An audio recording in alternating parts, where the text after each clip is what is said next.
Hello my dear fashion lovers. Today we're heading to Paris to discover the Junya Watanabe Man Spring-Summer 2027 show.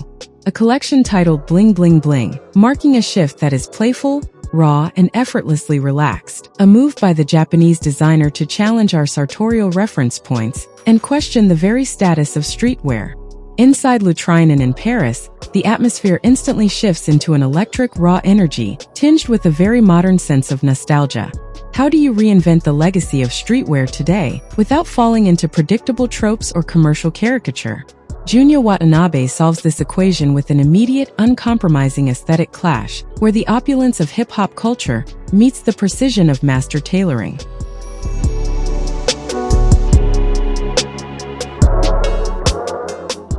The designer's core concept revolves around a universal staple of our modern wardrobes, the tracksuit. Watanabe doesn't try to disguise it as traditional luxury.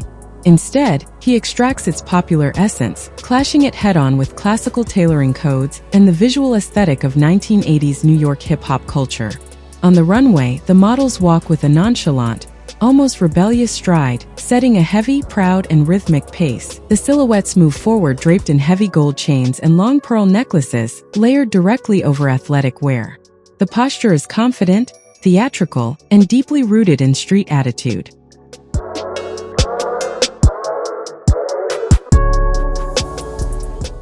A striking example of this technical mastery lies in the complete deconstruction of formal tailoring. The atelier cut apart and restructured blazers inspired by Savile Row and Rue Cambon, transforming them into structured scarves, draped stoles, or openwork panels, all designed specifically to layer over casual tracksuits, appending the traditional concept of a tailored jacket. The contrast of materials creates visual tension with every look. The lightness of the Kappa collaboration pieces meets the metallic hardness of jewelry and the structure of subtly reworked denim. The runway lighting catches the gold surfaces and rhinestones, bringing an almost punk shine to silhouettes that retain impressive fluidity and ease of movement.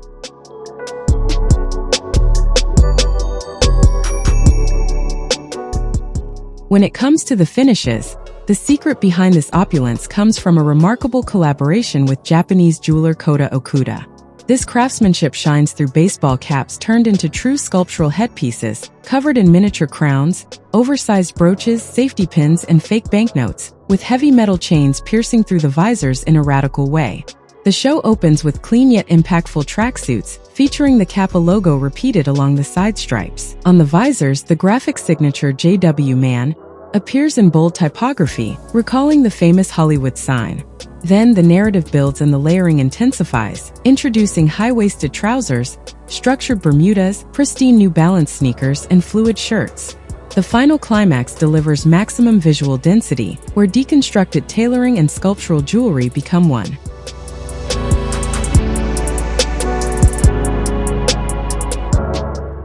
This vision might divide purists. By prioritizing maximalist accumulation and clashing distinct subcultures, the designer presents a collection built as a creative laboratory. Even if it occasionally challenges the commercial clarity of individual garments when removed from this theatrical staging, this presentation marks a vibrant, bold, and memorable moment in the house's history.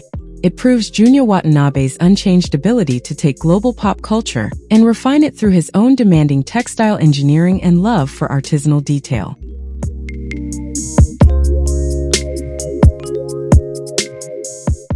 Is this subversion of luxury codes through 1980s pioneer hip-hop aesthetic a triumphant statement, or a visual overload in your opinion? Let me know your honest thoughts in the comments. I'm really curious to read your perspective.